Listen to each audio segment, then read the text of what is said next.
Hello and welcome to How to Stay Married So Far. Welcome if you're listening on podcast. If you want to see us whilst we delve into our orgasms, you can on YouTube by searching the Sawalha-Adderleys. If you're listening, Nadia is currently totally lubed up on a chair naked. Right, we've got to start again. We're not having that in. No, they'll come and they'll see that you're not. It's a joke. It's a visual gag. It's a visual gag. Come on. Lube is a word everyone uses. All right, I'll let you off. I do apologise for him. The only problem is he has to be here because I'm married to him. Do I have to be there for you to have an orgasm? That's the question. So we are talking about orgasms and the faking of them. If you could say it. Orgasms. Orgasm. It's a good word, isn't it? Orgasms. Orgasm. Orgasms. And yeah, we've never talked about orgasms, have we? On our podcast. No. Right, okay, on a serious note, we do have a little bit of a problem incoming. God, every word we're using is a problem here. What? I'm not allowed to say anything. We are at home. We are not in a studio. It is 11:48 and we have the gas man coming between 12 and children. 6. And that is not a euphemism.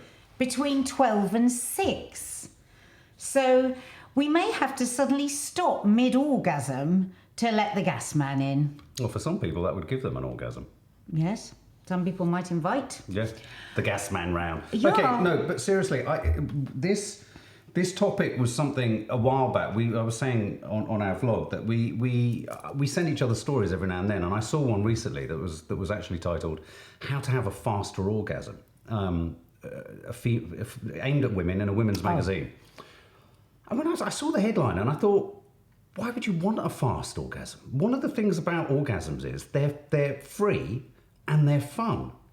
Why would you want to go fast? Well, I think that's coming from a very, very, very, very male perspective. Even though it was written by a woman. Because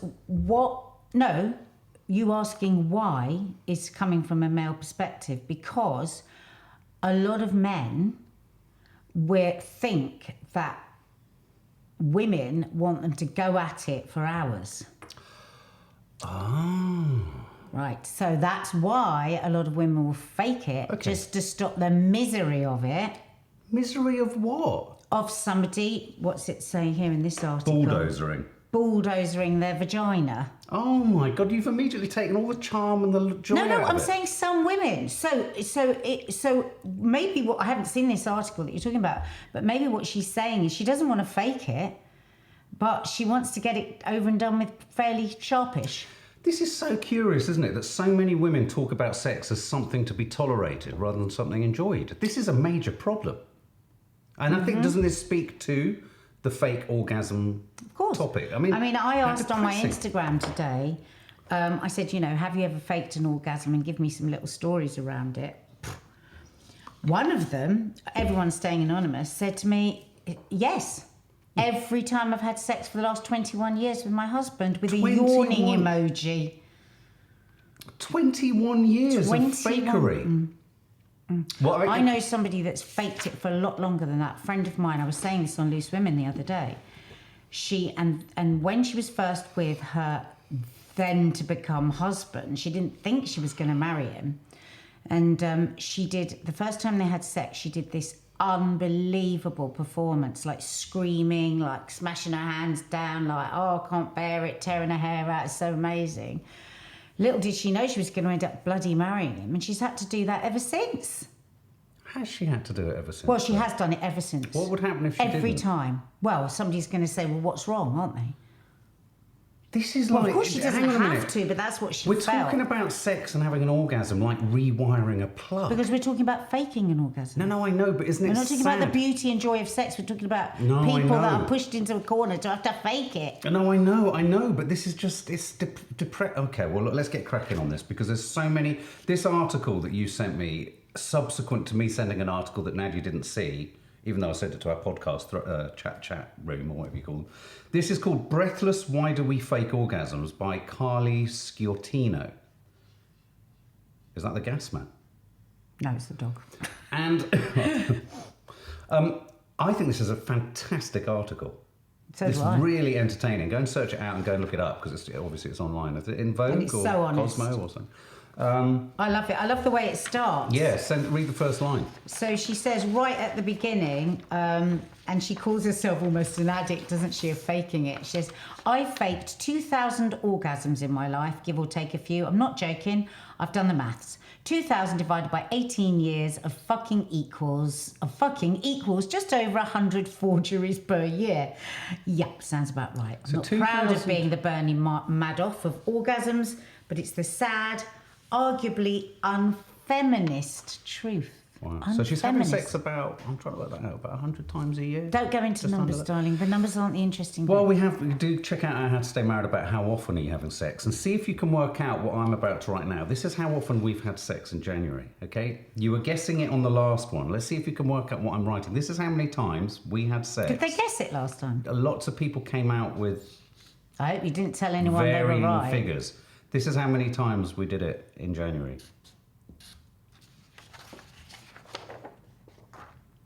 Why are you handing me that number? I don't know why I threw it over at you like it was a sort of contract to Yeah. sign. That was awful. I do apologise. Ick City. Okay, so let's talk about faking orgasms. Shall I just chuck in what my thought on a faked orgasm is regarding women? The female orgasm is, if you... Let's use this outer space analogy just for a minute. Oh, God. No, Do we really have to go to bear space? with me. The gas man's due any minute. Yeah, no, I know. So the male orgasm is like a rocket, Right. but a badly designed one by Elon Musk that kind of goes whoosh, and then just does that. That's the male orgasm. Sometimes it gets higher, sometimes it goes a bit further, but it thinks it's the big I am, and it rarely amounts to much. Charming. No, not in terms of when you get the satisfaction, but I think culturally and spiritually and physically and sexually. Whereas the female orgasm for me Oh, blimey, girls, he's going to tell us about the female orgasm now. Woo! is Good luck. Here we is go. as confusing, intimidating, mesmerizing, and frightening as all of outer space. Oh my God, that's so fascinating. Why? So stick with the analogy. The Don't rocket, talk about mine, No. talk about generally. So the rocket, but the female orgasm, it's cosmic. Now, the reason I say that is, it's you like... bigging yourself up here? No, not at all. Not at all. It is something that is beyond comprehension. Right. It's something way more than just a physical thing. But does anyone have comprehension of orgasm? Do you have a comprehension of yours? Yes. Oh, the fizzled out rocket. It's more than a fizzled out rocket, but I'm talking equivalently in the shadows of this cosmic thing. The female orgasm. Now, this could be partly because I was brought up in a incredibly feminist, radical feminist, and predominantly from the age of 7, lesbian environment, where I don't want to reveal too much. Orgasms were happening aplenty. Oh. And I think I kind of, through, I suppose you could say almost Stockholm syndrome, but sort of just through osmosis, understood and it soaked into me that essentially the female physicality and the female sexual thing and experience is a much more all-encompassing thing. So I don't struggle with that. When you talk about this idea of it's more than just the act, I get that, I totally get that. But I think for the vast majority of men, it's a petrifying prospect, the idea of a woman having an orgasm Because or not. it's much more complicated. Well, I think I've spectacularly illustrated that by comparing it to outer space. Well, yeah, we didn't really need to go to outer space. I think that you probably think that you were a lot clearer than you actually were. I think my rocket is fizzling around and about Because to I crash don't into think the it's moon. necessarily the orgasm that is like going through round space. Oh. It is bringing a woman to orgasm, which is a very different thing. Because with a man, it's fairly easy. I've changed the analogy. It's very easy. No, I've changed the analogy. I hate the word bringing a woman to orgasm. It's such a horrible phrase, isn't it? But enabling a woman or being part of the process of a woman having an Jesus orgasm. Christ, All just right, say. giving a woman an orgasm Yeah.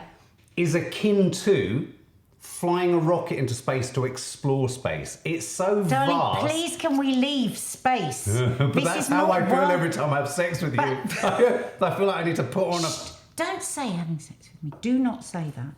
Gasman's Apple not crumble. here. Gasman's not here. Apple crumble. Gasman's not if here you're yet. new to this podcast, you will not know that my safe word is apple crumble. And Nadia loves Gasman.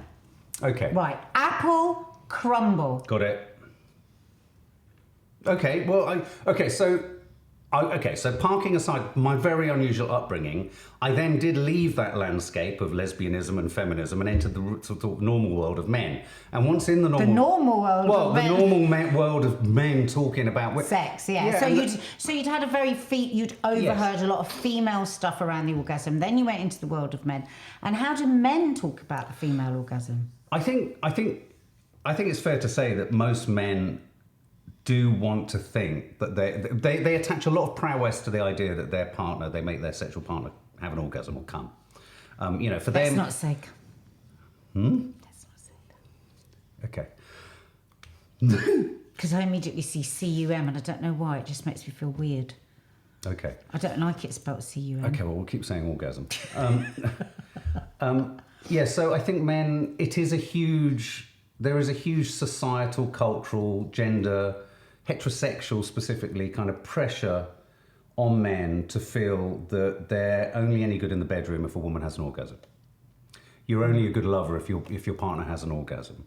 You're only doing it correctly if your partner has an orgasm. And yet so many of them don't ever really wonder or work on how to give somebody an orgasm, because the amount of women that I speak to that they've never had an orgasm. Okay, right. So is that actually true? What? Are those actually conversations that you've had with men? What? Where they talk about how to give a woman an orgasm? And No, I would be orgasm. lying if I said that we've sat there and we've analysed what do you do to make your partner... No, but do you ever have those conversations? When you were younger, obviously not now. But... Yeah, I think people have said, did she come? And what would you swap... Anecdotes on how that happened? No. Maybe I did when I was drunk, but I can't remember. Okay, and how old were you when you first suspected somebody had faked an orgasm? What age? Or have you always believed that every single orgasm was a real orgasm? I've always lived in fear that a woman's faking an orgasm. Right, this is very interesting. You've always lived in fear, because from this article... now, where am I going to find that? Well, I've got the statistic right here. No, it's not. Well, you do the numbers, darling. I'll do the stories. Well, okay. So, a survey by Archives of Sexual Behaviour surveyed over 1,000 mostly heterosexual American women between the ages of 18 and 94, found that nearly 60% had simulated orgasm with a partner. Yeah, that's a lot. Right, I 6 out of 10. suspect it's even more. Yeah, she says here, faking it was for the benefit of the guy. But it was also, though I struggled to admit it, for me. Right. Not being able to get there could feel like a failure, and pretending was easier than accepting that my vagina might literally be broken. And she says here, for the next handful of years, I faked it religiously. It was multi-purpose. If some dude was bulldozing my inside, faking it was an effective off switch. If I was with one of those sweet yet annoyingly persistent, I won't give up until you come guys, I'd throw him a sympathy orgasm to avoid the emotional labour of comforting him afterwards. Okay, and there's a lot there. And the ego. And the thing is, I think often women will feel that the orgasm that the bloke might be chasing and he's got isn't really about them having a great orgasm, but much more about them not failing to give an orgasm. Which them is the them in each of those the thems? Men. Right. Of course. Well, I think you speak... I think there's a couple of things at work here. I think there's huge societal and almost... It's a little bit like the way we're obsessed about diet. We put huge importance on orgasms. The idea that sex, I think, even to this day... Much more so. I think men really struggle with the concept of sex is sex if one or two of you don't have an orgasm at some point. So I can't... Yeah. That breathing in the background is our dog. And so consequently... As you rightly say, it's much easier in a sense, though not always, it's much easier for a man to have an orgasm than it is for a woman. And I think the other part of all of this is that I think the vast majority of men, and this is possibly why I didn't end up having lots of conversations with other men about this necessarily, I think for a lot of men, it isn't about whether the woman's had a good experience. It's about whether he can go to sleep satisfied with himself, that he's kind of... Yeah, but it's not... I do want to qualify that, though. With it would be the same with me, I have to say, the other way round. I don't think it's... I don't think it's necessarily a bad thing. No, exactly. And I think that ego thing is not like ego... Yeah, I would feel the same as you would. If either of us said to each other, oh, well, for the whole of our marriage we've been faking it, your pain would be no less than my pain. I would feel horrible. Yes. If that were no. But what I'm talking about is you achieving, me being able to make whoever I'm having sex with achieve an orgasm. There have been periods of my life where I will have attached huge significance to my prowess and ability to be a good lover. Am I a good lover? I'm only a good lover if she has an orgasm. And I know for a fact, I've asked the question, we've all asked the question, did you, I sort of have to use the word, did you come? Did you? Have you? Did you? To this day, I still ask that sometimes of, well, I have to say it's you, but... No, do not, you're going to have to cut that out. No, hang on, otherwise people are going to think I'm having sex with someone else. This is weird. No, you're not having that in. Have you had an orgasm in 20 years? Mark, shut up. You can't pretend it. Right, have you ever faked it? Never. With me? Never. Lying. I can see it from your face. I am not lying. Right. I am not lying. No, How could I fake it? How could I fake it? Men fake it. Are you joking? You've told me you faked it before in the past with other relationships. Well, yeah, no, I have. There you go. Yeah, no, but not the way we do. Because no, there's nothing... Hang on, apple crumble, custard. You can't use my safe word. I can. And just adding custard to it does not make it your safe word. Apple crumble is my safe word. By you using apple crumble, you've crossed a line. But adding custard makes it tastier.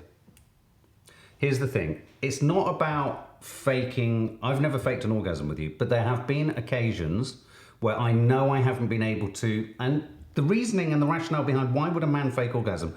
She makes a really interesting point here about how she says, when I was alone, I could make myself come in like 4 seconds, but with another person in the room, my vagina suddenly had social anxiety. I love that. And I think social anxiety hits men and women in different ways, especially when you're a parent, and especially when you've got kids. You can't quantify, and there've been many times where I've thought it's much easier for a man to get motivated, mobilized, aroused, and perhaps do it, whereas for a woman, she can engage in it, but she won't necessarily be able to feel as comfortable as she needs to feel in order to fully enjoy herself.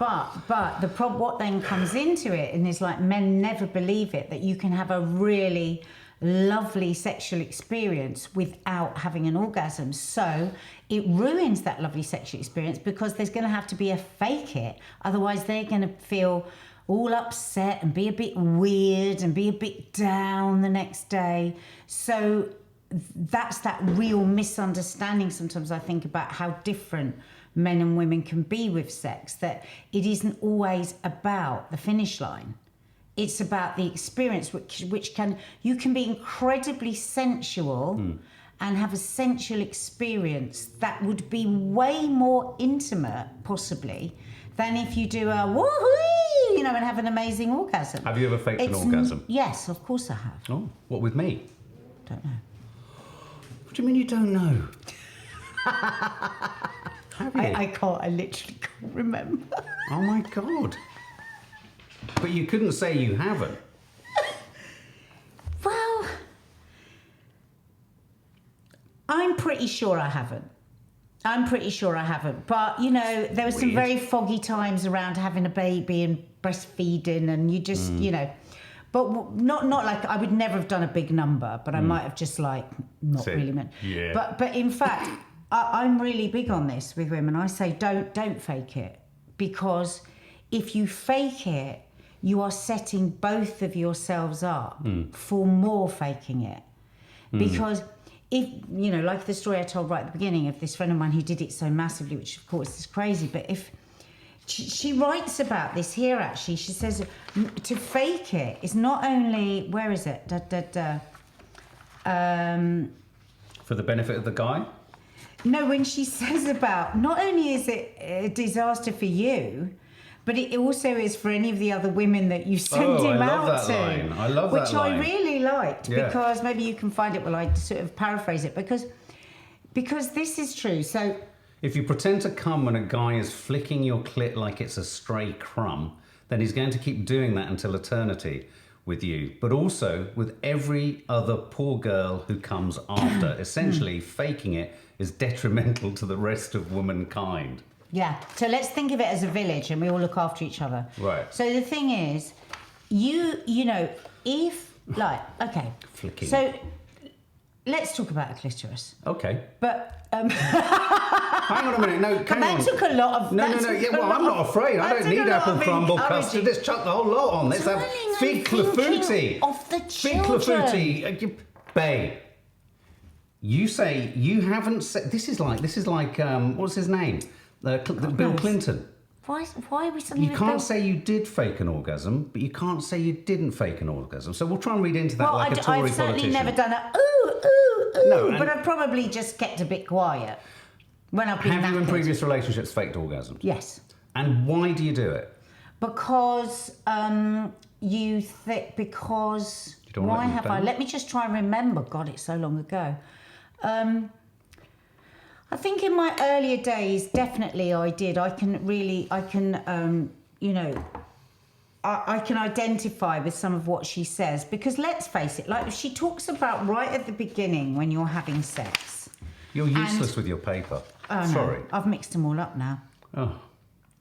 When she talks about when you're first having sex, when you're young, and she said it was a case of she had sex first time with a boyfriend, and it was like, have you come? She said yes, and he just rolled over and went to sleep. No, he went sick. Yeah, sick and went to sleep. And the thing is, and then she said, but when you're younger, it's all the excitement. I mean, I there's no way when I was first having sex that I could just have an orgasm with somebody because I'm just not made like that. Where it's just like, oh, have sexual thought, have an orgasm. It has to be the whole thing.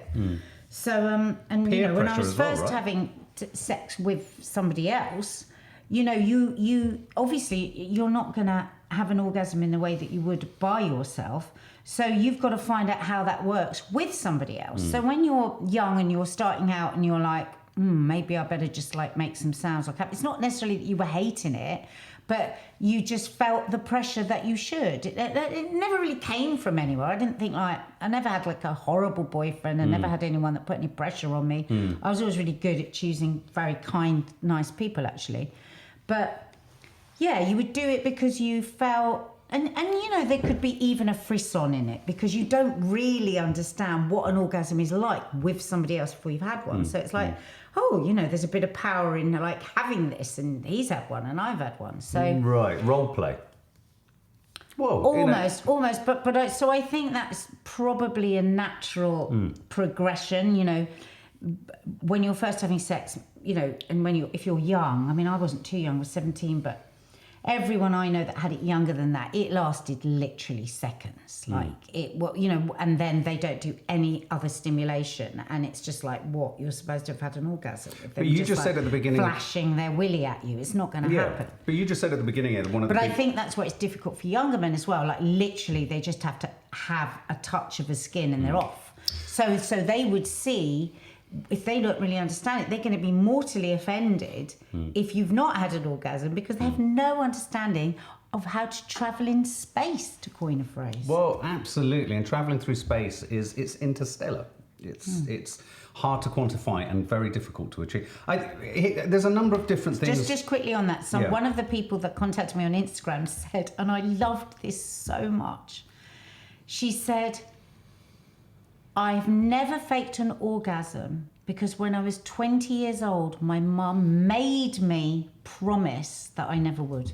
Did she say why her mum said that? Nope, that was it. But I just love probably. Well, I think it is about had... creating. I totally relate to what you're saying about the person you're talking about. Who, you set a benchmark, a level of expectation.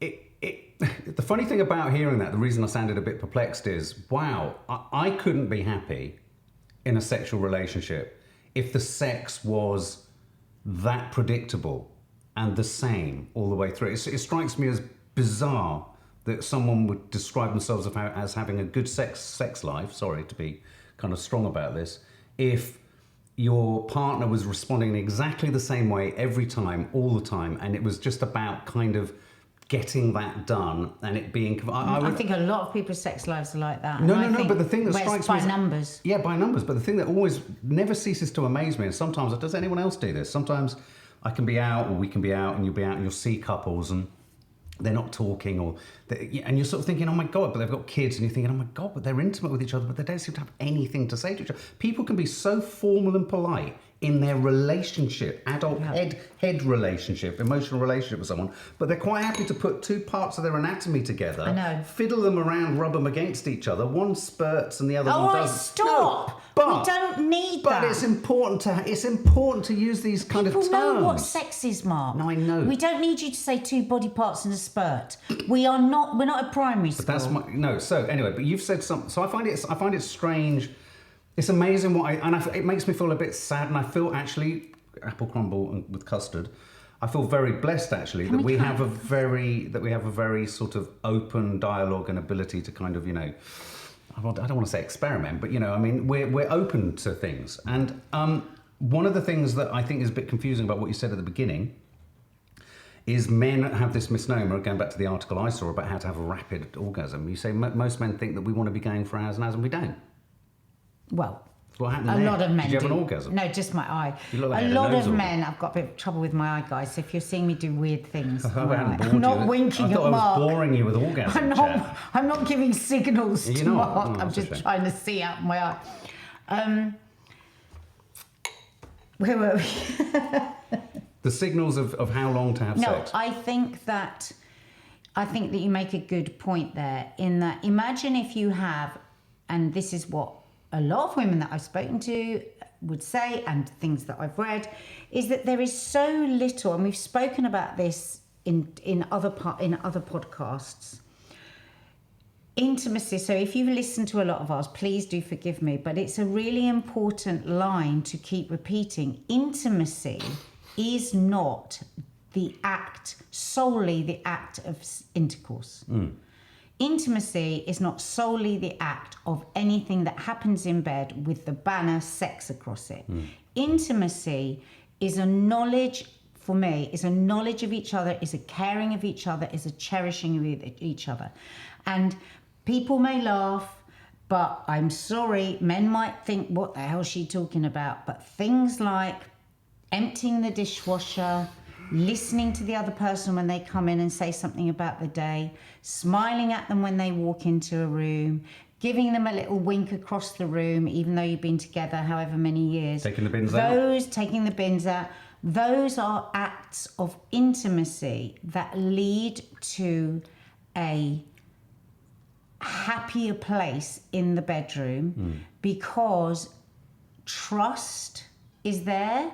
Belief is there that the other person cares about them and loves them and fancies them. To be cold as fucking ice and then go to bed and expect sex or want sex, well, you are either not going to get it, and I'm talking to men and women here, I'm not just talking to men, either you're not going to get it or you're going to get somebody that is pretending that they're enjoying it and hating your guts. I hate to say it, I've had women say to me, I could literally put my dinner on his back and eat my dinner. That's how much I care. Put my dinner on his back? What does that mean? Yeah, like it's on top of you and just eat my dinner off his back because that's how involved I am. Oh, I see. Oh, right. Okay. You see, the terrible sadness about this is I think a lot of men are all right with that. Sorry, it's just... Well, I couldn't see that image of eating. So what? So hang on a minute. So you have to have a television in the bedroom. No, hang on a minute. You're not literally eating dinner off her back. No, but she said I could put my dinner on his back and eat it because I'm so disengaged. She's not talking about the physics as to whether it's actually possible to put a plate. Well, you would spill your drinks and everything. No, it's about saying I am that disengaged from what's going on. I've gathered that. That I could have Obviously, my dinner. I was looking at the geography of the room and the setup. Television quite high, I suppose. Why have you brought a television into it? Because you said she's felt like she could be eating her dinner off his back. You're not going to eat dinner on your own, are you? You'd be watching telly. Oh my God. Would you? I'm thinking of him as a tray. Sorry. Hang on. I think the sad thing about that, what you've just said is, I think an awful lot of men would be absolutely more than happy with that. And I think of course they would. I think let's get their end away. Yeah, let's pull out from all the ideas of men being sort of all encompassing and trying to be all things to all. The vast majority of men, and I have to say, it's a kind of conversation I've never been able to be part of that I'll sit around it. I won't have called it out as much as I should have done when I was younger. But a lot of men are just interested in having sex and coming. And they don't care. They don't care if the woman's faking it. They don't care if the woman's pretending. It's really functional. And how it's many really, men think it's their right? Huge numbers of them. Huge numbers. How many men do you think that, like, if I'm paying for the dinner and I'm paying the bills and I'm paying this and I'm Well, I don't paying think it's that? about that. I think it's just about being in a relationship. But I think that there are many people in a relationship that do think like that, and then what It's a happens contract. is, even if that's what you think, try and find a different way. Make sure you hide that, because when somebody feels that sex is a currency like that, that is not sex. It's like, Of course, if you want your partner to have good orgasms, make her feel sexy. Well, you make her feel sexy, but also, can I talk? I know you're going to get quite squeamish as I go towards this place, but I'm not going to reveal anything beyond, I think it's really important, and this is something I would say, I sometimes think to myself a lot these days as our children get older and they have boys, I think, what would I say to a son? How would I advise a son with everything I've been through, the promiscuity that I engage in? I was promiscuous, for sure. I talked about it on my Thirsty Thursday last week, the promiscuity of college, the promiscuity of my 20s, when we met. Promiscuity of alcohol. Yeah, absolutely, and how all of those things. So if I think back, but even within all of that, I would say that this is a personal thing, and I'm not saying this like, oh, aren't I great? I'm not saying it at all, because I broke hearts, I was unfaithful, I was a rat, I was an arse, I hurt myself and I hurt others, and so in the end, it doesn't really matter how I was in the bedroom. I generally I've always felt that good sex was about both people having a good time equally. Absolutely. That's the aim. Yeah, no, that's the aim. But I mean, it sounds like an obvious thing to say, but I don't think it is an obvious thing to say for the vast majority of men. And I've been in some situations where I've had sex. I've talked about one example where I've been with some women who I have felt them performing when they haven't had to, and I've actually stopped things, or I've had to say something, or Tell the story. Well, I've told the story of someone who I was having sex with once, and it was so extraordinarily loud and over the top, and it wasn't that I got the ick, but Did you believe it? Not for a minute. But I didn't want to embarrass, because it was so involved. Yeah. I wasn't going to embarrass the situation. No, you just let it go. Oh God, I've just spilt everywhere. You just let it go. So I went with it, and it wasn't like it was the thing that affected our relationship or our brief liaison or whatever you want. Or your one night. But it to this day, it's made me think, what was that about? Was she faking it? If she wasn't faking it, maybe she was, but she was doing that because she thought that's what all men wanted. I didn't want that. I wanted to run for the hills. And if I'm honest, I might have faked it then. Yeah. I think that is you Too told much. me to fake it. But it's like, not so long ago, I was sharing a bedroom with Kay. Right. Because we were both doing Loose Women the next day. And she's deaf in one ear and hard of hearing the other ear. And she didn't hear you coming. No, Oh! Anyway, we were in the blooming Soho House hotel, and I was just dropping off, and it started, and it was the room next door. Oh God! Oh my God! And she was so lucky because she couldn't hear. But this woman was like right from the beginning. It went on and on and on and on, and then I was just like, is there anything in this world that could feel that good for that long that you would... No, but then anyway, so then there was like a crescendo, and then that was it, and then it started again. And I was like, oh my God. I wanted to knock on the door and say, listen, if this is your first time with this fella, stop doing this. Because you're going to have to do this every time. You're going to have to do this every time. And what's more, I can hear what he's doing. And it's very samey. So this is all that's going to happen every time. Can I ask a question? And then, like he was, like she'd been visited by... I think huge numbers of people perform what they think sex should be. But maybe that is a turn on. No, I'm not talking about it. There is not that it's fake, but maybe, I mean, who's helps to them know? get through it. When you've been married for a long time and you've had kids right from the beginning, you've learnt to never make a sound, you know. So maybe if one was really free and one was like, and it's like you're making those sounds because those sounds are taking you to wherever. So maybe it's not that it's fake. It's maybe just they were that parents and they'd got away for a night. maybe it's just freedom. Maybe. But can I ask, there is this thing, do the vast majority of women find it really boring the way men just do it? Well, how on earth can I talk for you the vast... talk a lot about other women. Vast majority The women of you women. talk to- But every man does it differently. No, and but- it depends on who you're with. Like, you know, people will say, It is oh, quite is so-and-so a repetitive. good kisser when we were younger? And I would say, well, I liked the kiss because it doesn't, you know, I could kiss 10 men here. Okay. And there could be 2 that could say I'm the most fantastic kisser and 8 that say I'm not because it's about chemistry. Okay, well, one of the truisms that I would say I've found over the years is that pretty much straightforward boom, ba-dum, ba-dum, ba-dum, ba-dum sex in almost any position, just ba-dum, ba-dum, ba-dum. Rarely are you as a man going to be able to help a woman come to the best orgasm doing that almost in any position unless there is variety across time, unless it's different or unusual on this occasion. So cringe. This is not cringe, no. But the point I'm trying to make is, and I think this is something that needs to, this is what I would say to my son. If I was having a sex conversation, Yes, this is good, what you say to your son. do not, and then I've had to really say this to myself, and this is as a man, this is how indoctrinated we are with a patriarchal sense of performance and stress. And I'm going to get serious for a bit here. You know, it is a huge pressure with converging kind of expectations of feminist compassion and allowance and respect and egalitarian inequality, and at the same time being male and being strong and being assertive and being, you know, in control and all that kind of stuff. And when I say all of that, I don't mean like control. No, I mean, but it's also confusing because that's what a lot of women want. like and want. And it's asked, and I remember this was And the what a most... lot of people see in porn. And it was one of the most confusing parts of it all for me as I came out of a very long-term early relationship, was discovering that, oh my God, female appetites were very different. Very like men's and do. Female appetites Some like actually swim from the chandeliers. some others people don't. like being slapped on the arse and stuff like that. So, you know, that's when you encounter that stuff for the first time. For me, the first time a woman said she wanted to be slapped, I was really like... Oh, God. I went into a meltdown. I was I'm not surprised. I was like... I literally went back up that end and went, really? Which must have been the most off-putting moment. Yeah. I think you probably gave her the ick. No, I slapped her. No, I slapped her bottom after. She found it quite charming because I asked her and I kind of, really, are you sure about this? So I went back down there.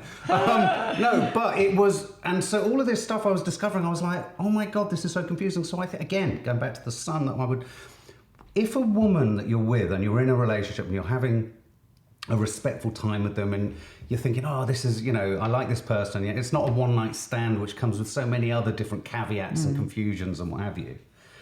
Don't, as a male, feel that you're being emasculated in any way, shape or form if your female partner, I can't talk about gay relationships, haven't had one. If your female partner moves your hand, moves your body, asks you to do something different, and the reason it's really important I say this is that men really struggle with that. They think they've done something wrong really quickly, and that doesn't actually come from a ego horrible place. Well, and so do women. It breaks my heart a so little bit. So do women. Like somebody could lose their erection and they'll think, oh my God, what have I done wrong? What's wrong with me? Absolutely. Am I ugly? Am I this? Well, there's nothing... It's like correction, the fact that it's called performance is really important because it shouldn't be called performance. It's where it all goes wrong. Sexual performance should be sexual connection. Well, sexual connection, and if you absolutely. take the performance out of it, you're allowing to discover each other, and nothing goes wrong. But the other thing I would also say, so I would say that to a son, but I would also say, don't be made to feel silly, because, you know, sometimes it can be that someone said, oh, don't do it like that, that's ridiculous. And it can make you, and that will be the thing that makes you as a man go, oh my God, I'm doing everything wrong. Would anyone say don't do that? That's ridiculous. Well, I mean, if you're trying something, or you can, I mean, I don't want to go into the intricate details, but you could be doing something, and then it's the first time sometimes you get the, all right, and then you sometimes get the confused signal of someone saying, oh, do it harder, do it more like that, and you're like, oh, fucking hell, really? And it's like, and then you feel a bit silly. I want to pause you there, because that's very important what you just said there. Because I always say, if you are not having an orgasm, don't be afraid to ask for what you want. And what you've just said there, so that's somebody asking for that want, and your reaction was like, really? No, I didn't know, not in a horrified way. But I don't think you really meant it. No, but what I'm saying is, I don't think you meant it like that. I think, just in case somebody does feel anxious about saying something, I think what you meant was, oh, okay, that would never have occurred to me. No. I'm talking about something like going back to the slapping the bottom analogy. I'm talking about someone wanting something that felt to me a little bit out there and a bit more extreme and a bit more rough or a bit more. But what are you saying, that you didn't like that? No, not that I didn't like it or judge them. I was like, really, you want me to do that? Right, You're okay. so you're okay with me doing that? I'm not. I wouldn't naturally step towards that. The way that you said, I think it was quite clear. No. Because if somebody that's feeling really sensitive is hearing this and wants to say something, goes, oh God, I'm not going to say that then because I wouldn't want that reaction. I think your reaction wasn't really now. what you were saying. I think what you were saying was that it was a kind of like a surprise, not shock, horror. It was a surprise. And then, but even then, as a man, if somebody says something to you that you don't want to do, I worry sometimes men think they have to do everything that a woman wants to do, and that's confusing signals, because if you're bringing up a son and you're saying, listen, if a woman says she doesn't want to do that, don't do that. But like anything a woman asks you got to do it. Like, I agree. You know, somebody was saying to me the other day that their son, who's in his 20s, finds more and more now women want to be tied up, they want this, they want that. And it's just not his thing. And it's upsetting. And, you know, and he'd been saying this to his mum, and it's like really important that you say to that person, then maybe that person isn't right for you, and you can say, listen, I with no judgment whatsoever, because there is no judgment, that just doesn't work for me. It's just like, it just makes me feel... I think my whole discussion consent. Then again with the son would be about consent. I think it does need to cut both ways about what you're comfortable with doing and not comfortable with doing. I think lots of women, we've talked about it in other chats, about how a lot of women have become desensitized themselves to their own bodies in terms of what's expected of everyone in sex. I think men, around the whole kind of performance side of things and having sex for long periods of time, so many men think they ought to be able to go longer. There's a huge joke of how quick was it. It's always the quickie. I mean, you do it. We all joke about it. Oh, we had 10 seconds, long enough. You know, and that, all of that low level... don't do that, actually. No, but there's a lot within that. There's an affection and an acknowledgement that actually it shouldn't take for hours. But if it's too quick, men then worry, am I prematurely ejaculating? Am I not unable to perform? Can I not do it? The perform as soon as you get into the whole performance thing, I've realised I want sexual performance to be banned, because it should never be a performance. And I think, if you think how difficult people find it, like we are kind of performance in a way, you know, we're presenters, we're all this.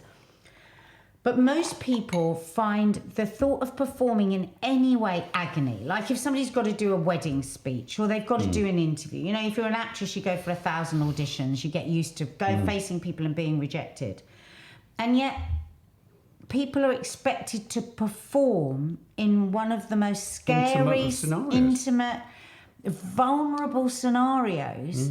And that is where it's all fucked up. It's not a performance. It's a discovery and a connection. That's what you should be looking for. You know, we talk about they need to bring in licenses for dogs again. I think you need a license to have sex. I mean, because you're right, it's such a complicated thing, full of so many potential kind of pitfalls and errors and mistakes. And yet you might not even talk to each other about an emotional detail all day. Make a cup of tea, have something to eat, and then go upstairs and do the and then you're supposed to have a bloody orgasm. We've got to be joking.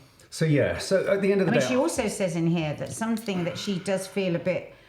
she says, and faking it wasn't limited to orgasms. I also sometimes did this tragic thing where before sex, I'd go into the bathroom, spit on my hand, then shove it inside me, partially to make the guy think I was super turned on by him, but also that so sex wouldn't hurt. And I think there's so much... It's a very jolly sort of article, this, but I found that kind of sad as well. The fact that she called herself tragic. It's not tragic. It's everybody trying to save everybody from feeling bad, or feeling like they didn't perform properly, or feeling that God, it's a fucking bed of nails, isn't it? Well, the other big myth as well is being able to have sex a million times a night. Now, the problem here is, of course, for men. My Please, God. no, please, we need to do this one time.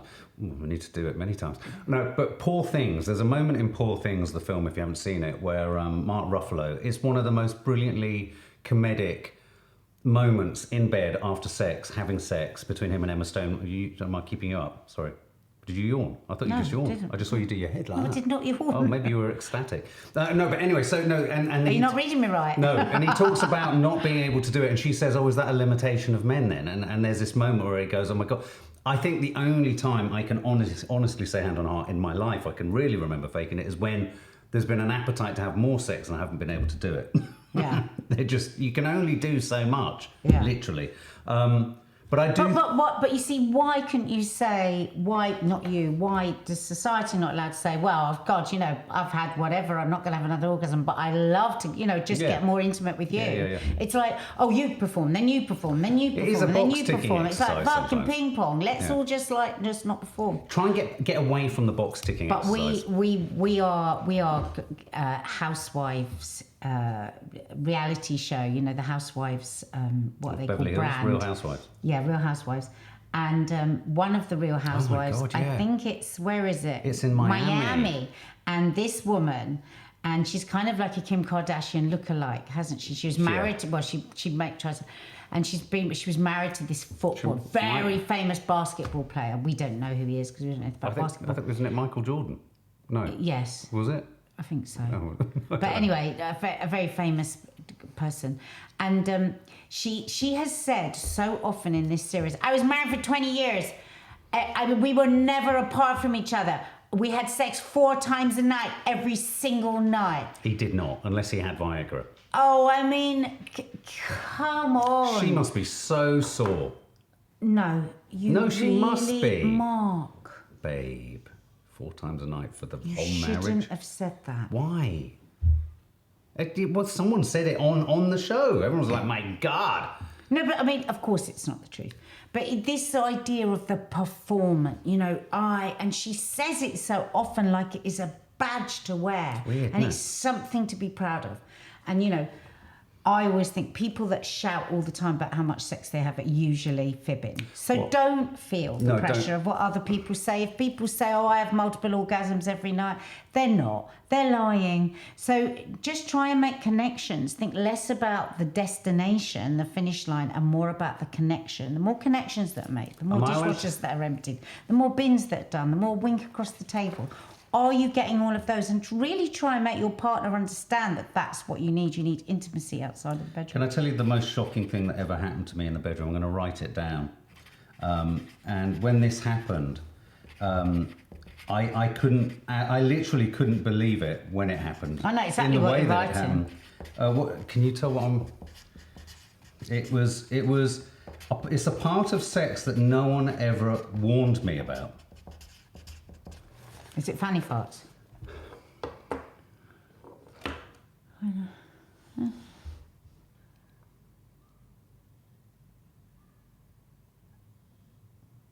Pressure room. What's the pressure room? Oh God, that's a different sentence. Oh, Nadia. Yeah, okay. Everywhere. Wow. She was lying. I was there. That's what scared me. I think that maybe it was happened. used as an excuse for something else. Oh God, all these years, you thought it was you. What was it? Well, what do you think? Oh my God! Okay, join us next week, guys. Don't forget to tell all your friends. Subscribe, follow. Oh my God! Bye!